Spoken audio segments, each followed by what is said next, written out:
Bonjour à tous, bienvenue dans cette nouvelle série où on va plonger ensemble dans l'histoire de l'humanité, depuis la préhistoire jusqu'à nos jours. Et pour commencer, direction le tout début, la toute première période connue de notre histoire, le Paléolithique archaïque. Une époque encore floue, pas toujours reconnue par la communauté scientifique, et pourtant c'est ici que tout commence, en Afrique.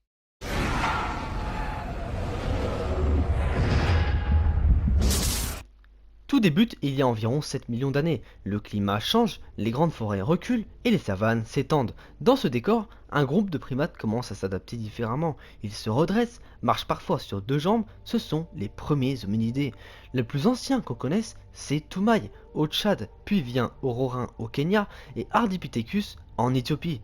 Ce sont différentes tentatives de l'évolution, certaines grimpent encore aux arbres, d'autres apprennent déjà à marcher.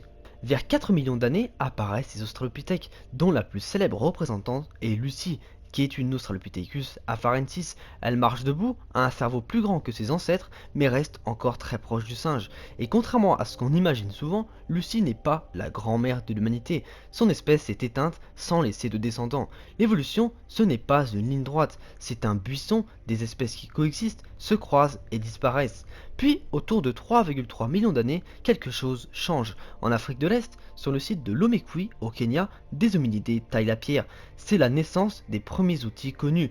Un simple éclat, un simple geste, mais pourtant c'est un tournant monumental. C'est là que commence le Paléolithique archaïque, et symboliquement, l'histoire de l'humanité. Le Paléolithique dans son ensemble, c'est la toute première et de loin la plus longue période de la préhistoire. Plus de 3 millions d'années d'histoire humaine. Pendant tout ce temps, l'humanité vit de chasse, de cueillette et de nomadisme. Pas d'agriculture, pas de ville, juste des groupes dispersés suivant les saisons. La population mondiale, parfois moins d'un humain pour 100 km². Autant dire que croiser notre groupe, c'était un événement.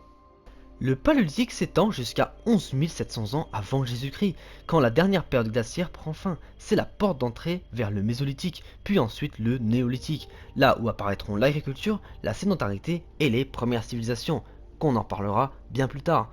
Mais avant tout ça, revenons à notre point de départ, le Paléolithique archaïque, entre 3,3 et 1,2 millions d'années avant Jésus-Christ.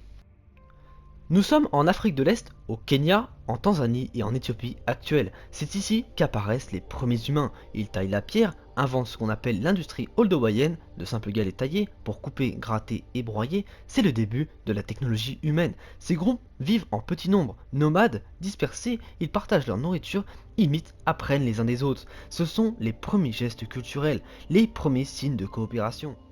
Entre 3 et 2,5 millions d'années apparaissent les premiers Homo habilis. Leurs outils deviennent plus efficaces, leurs gestes beaucoup plus précis.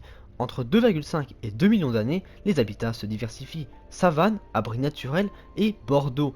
Vers 2 millions d'années, les hominines commencent à planifier. Ils choisissent leurs matériaux, anticipent leurs besoins. C'est la naissance de la pensée pratique. Vers 1,9 million d'années arrive Homo erectus, beaucoup plus grand et beaucoup plus robuste, fait pour la marche et la migration. Ces outils deviennent symétriques et certains indices laissent penser qu'il commence à maîtriser le feu. Entre 1,5 et 1,2 million d'années, le Paléolithique archaïque touche à sa fin. Les stratégies de survie s'affinent, la transmission du savoir s'ancre dans les gestes.